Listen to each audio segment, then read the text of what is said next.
Last video में हमने cover किया था कंपनी रूल के बारे में कि ब्रिटिश ने कैसे कंपनी रूल से रूल किया और अब कंपनी रूल से कैसे क्राउन रूल में ट्रांसफ़र हुई सारी पावर। तो अब क्राउन रूल में क्या था, महारानी एलिजाबेथ वहीं से ब्रिटिश में बैठे बैठे अपना वहाँ से रूल कर रही थी इंडिया पे। उसने अपना वायसराय भेज दिया था जो प्रत्यक्ष रूप से अब हमारे इंडिया को प्रत्यक्ष रूप में प्रतिनिधि कर रहा था, लेकिन रूल पूरा एलिजाबेथ का था। तो गवर्नमेंट ऑफ इंडिया एक्ट 1858 से हम स्टार्ट करेंगे। इसमें क्या हुआ, जो मेन चीज़ें हुई कि गवर्नर जनरल को भारत का वायसराय की मतलब पदनाम चेंज कर दिया गया। गवर्नर जनरल को भारत का वायसराय कहा जाने लगा। और भारत का पहला वायसराय कौन था, तो लॉर्ड कैनिंग था। सेकंड पॉइंट है कि वायसराय भारत में ब्रिटिश ताज का प्रत्यक्ष प्रतिनिधि था, कि ये हमारे को डायरेक्ट प्रतिनिधि कर रहा था। नेक्स्ट पॉइंट है, हमने पिट्स इंडिया एक्ट में पढ़ा था कि एक हमारा था कोर्ट ऑफ डायरेक्टर, एक था हमारा बोर्ड ऑफ कंट्रोल। तो जो व्यापारिक मामले आते थे, पॉलिटिकल मामले आते थे, वो इनसे सुलझाए जाते थे। तो यहाँ पर इस चीज़ को समाप्त कर दिया गया था। फिर नेक्स्ट पॉइंट है, इसने भारत के राज्य सचिव की सहायता के लिए भारत की 15 सदस्यीय परिषद की स्थापना की। और परिषद एक सलाहकार निकाय था, मतलब एक राज्य सचिव हुआ भारत में और उसकी सहायता के लिए 15 सदस्यीय परिषद की स्थापना की गई। और ये जो परिषद था वो एक सलाहकार निकाय था जो सलाह देता था, लेकिन जरूरी नहीं है कि ये जो सलाह दे उसको मानना ही हो। नेक्स्ट है हमारा इंडियन काउंसिल एक्ट ऑफ 1892। इसमें क्या हुआ, इसने केंद्रीय और प्रांतीय विधान परिषदों में अतिरिक्त सदस्यों की संख्या में वृद्धि की। अतिरिक्त सदस्यों मतलब जो नॉन ऑफिशियल थे, मतलब गैर सरकारी थे, जो हमारे हिंदू कुछ ऐड हुए थे ना, तो उनको अतिरिक्त सदस्यों की संख्या में वृद्धि की गई, लेकिन उनमें आधिकारिक बहुमत बनाए रखा। मतलब नंबर में वृद्धि की, उनकी संख्या बढ़ाई गई, लेकिन जो आधिकारिक उनका बहुमत था वो गवर्नमेंट का ही था, उनकी सरकार का ही था, जो ब्रिटिशर्स बोलेंगे वही होगा। बस ये था कि संख्या में वृद्धि कर दी गई थी। मेन जो जो रूल होगा वो इनके अधिकारी लोग ही बनाएंगे। सेकंड पॉइंट क्या है, विधान परिषदों के कार्यों में वृद्धि की गई। मतलब जो विधान परिषद था, एक था हमारा सेंट्रल में क्या थे, दो थे, एक था लेजिस्लेटिव काउंसिल, एक था एग्जीक्यूटिव काउंसिल। तो जो लेजिस्लेटिव काउंसिल था उसके कार्यों में वृद्धि कर दी गई, उनको कुछ ज़्यादा पावर दे दी गई, जैसे उनको बजट पर चर्चा करने की पावर दे दी गई थी। ये कई बार पूछा गया है कि बजट पर चर्चा करने का कौन से एक्ट में शुरू हुआ, तो ये 1892 में शुरू हुआ, बजट पर चर्चा करने का अधिकार दिया गया। और कार्यपालिका को प्रश्नों को संबोधित करने की शक्ति प्रदान की, कि वो प्रश्न को पूछ सकते हैं, प्रश्न पर चर्चा कर सकते हैं। ये विधान परिषद के कार्यों में इन्होंने वृद्धि की। नेक्स्ट क्या है, कुछ गैर आधिकारिक सदस्यों के नामांकन के अधिकार दिए। मतलब जो गैर आधिकारिक थे, जो गैर सरकारी थे, उनके नामांकन में वृद्धि की, उनको उनकी संख्या में वृद्धि की। नेक्स्ट है वित्तीय विषयों की विवेचना करने की, इनके और कौन कौन से पावर दी गई। एक तो था कि बजट पर चर्चा करने का अधिकार था, और क्या था, वित्तीय विषयों की विवेचना करने का अधिकार था, प्रश्न पूछने का अधिकार था, बहस करने का अधिकार था। लेकिन इस पर कोई रूल बनाने का अधिकार नहीं था। चर्चा कर सकते हैं, प्रश्न पूछ सकते हैं, लेकिन जो फाइनल नियम होगा, जो फाइनल उसका रिजल्ट होगा, वो राज्य सचिव की सहमति उसमें अनिवार्य थी। अब आता है हमारा गवर्नमेंट ऑफ इंडिया एक्ट 1861। इसमें क्या हुआ, यहाँ की खास बात ये थी कि यहाँ शासन व्यवस्था में भारतीयों का सहयोग लिया गया। मतलब जो ब्रिटिशर्स थे उनको ये पहली बार एहसास हुआ कि भैया जिस पर हम राज कर रहे हैं उनको भी तो इन्वॉल्व करें किसी चीज में। तो फिर यहाँ पर क्या हुआ, जो वायसराय था उसने 3 भारतीयों को नॉमिनेट किया। 3 भारतीयों उसमें कौन कौन थे, बनारस के राजा थे, पटियाला के महाराज थे और संत दिनकर राव थे। और इसमें क्या हुआ, विधान परिषद में मनोनीत किया गया कि उनको नॉमिनेट किया गया वो गैर सरकारी थे। अभी तक क्या था, गैर सरकारी मतलब जो ब्रिटिशर्स नहीं थे, सरकारी में वही आते थे ज्यादातर जो ब्रिटिशर्स थे, अंग्रेज थे, वही राज करते थे। तो अब क्या था, शासन व्यवस्था में भारतीयों का सहयोग, तो इसमें भारतीयों को इन्वॉल्व करने लगे, भारतीयों का सहयोग लेने लगे। मंत्रिमंडल व्यवस्था की गई, मंत्रिमंडल बनाए गए। पोर्टफोलियो, विभागीय व्यवस्था की शुरुआत की गई। पोर्टफोलियो क्या होता है कि विभागीय व्यवस्था शुरू हुई। विभागीय व्यवस्था मतलब जैसे खेल मंत्रालय, वन मंत्रालय, कई तरह के मंत्रालय धीरे धीरे शुरू होने लगे। तो ये विभागीय व्यवस्था यहीं से शुरू हुआ। अब इसमें क्या हुआ, अध्यादेश जारी करने की शक्ति वायसराय को दे दी गई कि वायसराय अध्यादेश जारी कर सकता है। अभी तक क्या होता था, अभी तक हम लोग पढ़ते आए हैं कि सेंट्रलाइजेशन हो रहा है, सेंट्रलाइजेशन। इसमें क्या था, डिसेंट्रलाइजेशन की शुरुआत हुई।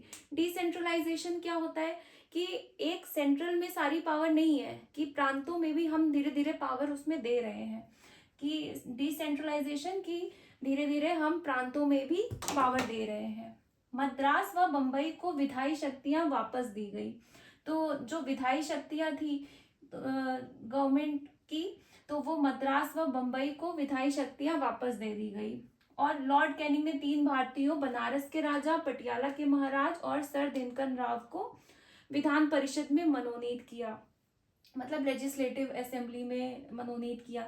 लेजिस्लेटिव असेंबली क्या होती है, हमने उसमें पढ़ा था कि 2 काउंसिल थी वायसराय के हेल्प करने के लिए। कौन कौन सी थी, एक लेजिस्लेटिव काउंसिल थी और एक एग्जीक्यूटिव काउंसिल थी। तो जो लेजिस्लेटिव काउंसिल थी वो पावर को बनाती थी, रूल बनाती थी, और उसको एग्जीक्यूट करने का काम कौन करता था, एग्जीक्यूटिव काउंसिल करती थी। फिर उसके बाद क्या हुआ, बंगाल, उत्तर पश्चिम सीमा प्रांत और पंजाब में विधान परिषद का गठन किया गया। तो ये थी गवर्नमेंट ऑफ इंडिया एक्ट की 1861 की मेन पॉइंट्स। नेक्स्ट है हमारा इंडियन काउंसिल एक्ट ऑफ 1909। इसमें क्या हुआ, इसमें मार्लिमेंटो सुधार आया। मार्लिमेंटो कौन था, जो लॉर्ड मार्ले था वो इंग्लैंड में भारत के राज्य सचिव थे, और जो लॉर्ड मिंटो थे वो भारत के वायसराय थे। तो इंडियन काउंसिल एक्ट ऑफ 1909 में क्या हुआ, मार्लिमेंटो सुधार आया। सेकंड क्या है, प्रत्यक्ष निर्वाचन की प्रक्रिया शुरू हुई विधान परिषद के लिए। मतलब कि इसमें प्रत्यक्ष निर्वाचन की प्रक्रिया शुरू हुई, विधान परिषद के लिए प्रत्यक्ष निर्वाचन की प्रक्रिया शुरू हो गई। नेक्स्ट है, सत्येंद्र प्रसाद सिन्हा वायसराय की कार्यपालिका परिषद के प्रथम भारतीय सदस्य थे जिन्हें विधि सदस्य बनाया गया था। मतलब अभी तक ये जो कार्यपालिका परिषद, मतलब जो एक हमारी लेजिस्लेटिव काउंसिल और एग्जीक्यूटिव काउंसिल थी, तो ये एग्जीक्यूटिव काउंसिल में पहली बार हुआ कि कोई भारतीय सदस्य हुआ। इनका क्या नाम था, सत्येंद्र प्रसाद सिन्हा। इन्हें विधि सदस्य बनाया गया, इन्हें मतलब कार्यपालिका परिषद में इनको सदस्य बनाया गया। ये प्रथम भारतीय सदस्य थे। पहली बार निर्वाचन में धर्म के आधार पर मुस्लिमों के लिए सांप्रदायिक प्रतिनिधित्व का प्रावधान किया गया। मतलब कम्युनल, मुस्लिमों के लिए सांप्रदायिक मतलब निर्वाचन की मांग की गई कि मुस्लिमों के निर्वाचन के लिए पहली बार यहाँ धर्म के आधार पर प्रतिनिधित्व का प्रावधान किया गया। और क्या हुआ, पृथक निर्वाचन पद्धति, यहाँ से शुरू हुआ पृथक निर्वाचन पद्धति। लेकिन ये किसके लिए थी, यहाँ पर 1909 में ये केवल मुस्लिमों को दिया गया था। आगे चल के ये और भी इसमें कुछ ऐड होते हैं, लेकिन 1909 में ये केवल मुस्लिमों को दिया गया। फिर क्या है, लॉर्ड मिंटो को सांप्रदायिकता का जनक कहा जाता है। जो लॉर्ड मिंटो थे इनको सांप्रदायिकता का जनक कहा जाता है। तो ये था हमारा Indian council act of 1909। Next है हमारा गवर्नमेंट ऑफ इंडिया एक्ट 1990। इसको हम मॉन्टेग्यू चेम्सफोर्ड सुधार भी कहते हैं, क्योंकि मॉन्टेग्यू क्या थे, वो हमारे राज्य सचिव थे, और चेम्सफोर्ड हमारे वायसराय थे भारत के। तो इनको मॉन्टेग्यू चेम्सफोर्ड सुधार भी कहा जाता है। केंद्र में द्विसदनात्मक विधायिका की स्थापना की गई। द्विसदनात्मक मतलब एक हमारा केंद्रीय विधानमंडल हो गया और एक हमारा राज्य परिषद हो गया।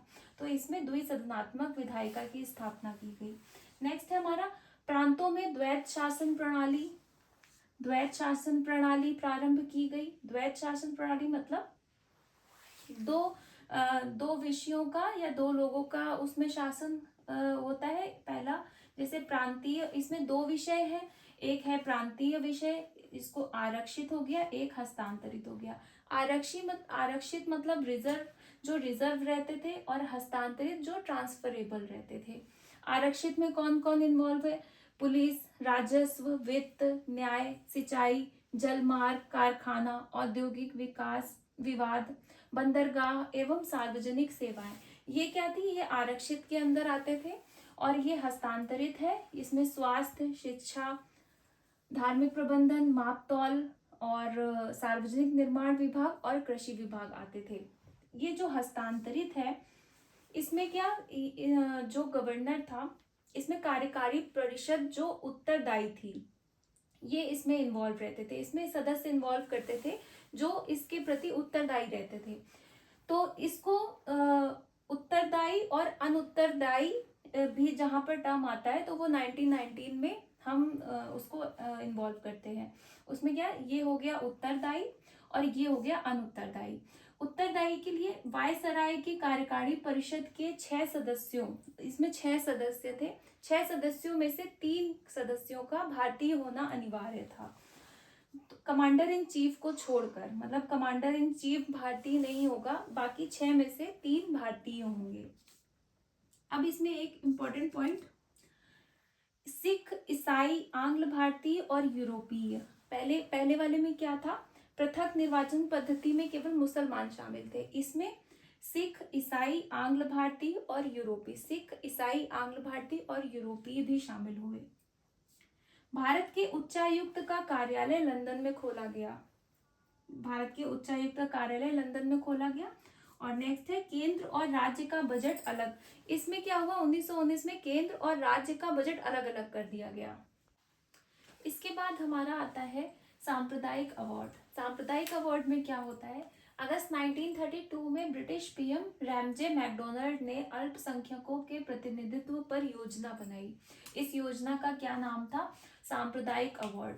तो इसमें क्या था? इसमें पृथक निर्वाचन में दलितों को भी शामिल कर दिया गया। जैसे अभी तक पहले जो जितने पहले लोग ऐड थे, उसमें से दलितों को भी शामिल कर दिया गया।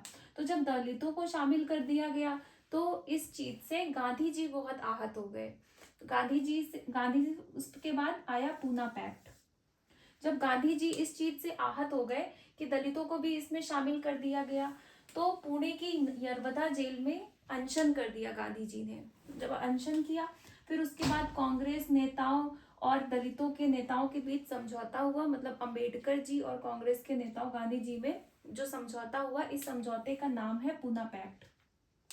इस समझौते में क्या हुआ कि संयुक्त हिंदू निर्वाचन व्यवस्था को बनाए रखा गया। जो पहले हमारा हिंदू निर्वाचन व्यवस्था थी, उसको बनाए रखा गया, क्योंकि अगर दलितों को भी शामिल कर दिया गया तो दलित को ही वोट देंगे, तो ये संयुक्त हिंदू निर्वाचन आहत होगा। तो संयुक्त निर्वाचन व्यवस्था को बनाए रखा, लेकिन जो दलितों के लिए आरक्षित सीट थी उसको बढ़ा दिया गया, उनकी आरक्षित सीटों को बढ़ा दिया गया। और ये जो पीएम रैमजे मैकडोनाल्ड थे, ये सांप्रदायिक अवार्ड के जनक कहे जाते हैं। नेक्स्ट है हमारा गवर्नमेंट ऑफ इंडिया एक्ट 1935। ये बहुत इंपॉर्टेंट है, क्योंकि जो हमारे संविधान का 70% भाग है, वो हमारे 1935 से लिया गया है। जैसे हमारे संविधान बनाने में 2 वर्ष 11 माह 18 दिन लगे, तो अगर ये संविधान 1935 नहीं होता, तो हमारा ये संविधान इतनी जल्दी, इतने कम टाइम में बनके तैयार नहीं होता। इससे हमको बहुत हेल्प मिली हमारा संविधान बनाने में। इसमें क्या है? 321 धाराएं हैं, 321 धाराएं हैं और 10 अनुसूचियां हैं। इसमें पूर्ण उत्तरदायी सरकार की स्थापना हुई। इसमें जो पूर्ण उत्तरदायी सरकार की स्थापना हुई, केंद्र और राज्यों के बीच शक्तियों का वितरण हुआ। केंद्र और राज्यों के बीच 3 विषयों में वितरण हुआ शक्तियों का। एक है संघ सूची, एक है राज्य सूची और समवर्ती सूची। संघ सूची क्या है? जिसका नियंत्रण जो नियम केंद्र बनाता है। राज्य सूची में क्या होता है? राज्य नियम बनाता है, राज्य कंट्रोल करता है। समवर्ती सूची में क्या है, केंद्र और राज्य दोनों नियम बनाते हैं। नेक्स्ट है, और इन तीनों के बाद जो भी अवशिष्ट शक्तियां हैं तो उसको वायसराय के पास ये पावर थी कि जो बची हुई शक्तियां उसको वायसराय कंट्रोल करता है। वर्तमान में जो अवशिष्ट शक्तियां हैं वो कौन कंट्रोल करता है, वो हमारा संसद के पास जाती है। प्रांतों में द्वैत शासन व्यवस्था खत्म हो गई। अभी तक जो द्वैत शासन व्यवस्था चली आ रही थी वो यहाँ प्रांतों में खत्म हुई है, ये सेंट्रल में नहीं खत्म हुई है, केंद्र में नहीं खत्म हुई है। क्वेश्चन पूछा जा सकता है कि द्वैत शासन व्यवस्था 1935 में प्रांतों और केंद्र दोनों में समाप्त हो गई, तो ये गलत हो जाएगा। हमें इस पे ध्यान देना है कि द्वैत शासन व्यवस्था यहाँ प्रांतों में ही खत्म हुई है, केंद्र में अभी भी चल रही थी, लेकिन ये द्वैत शासन व्यवस्था ज्यादा सफल नहीं थी, ये असफल ही थी।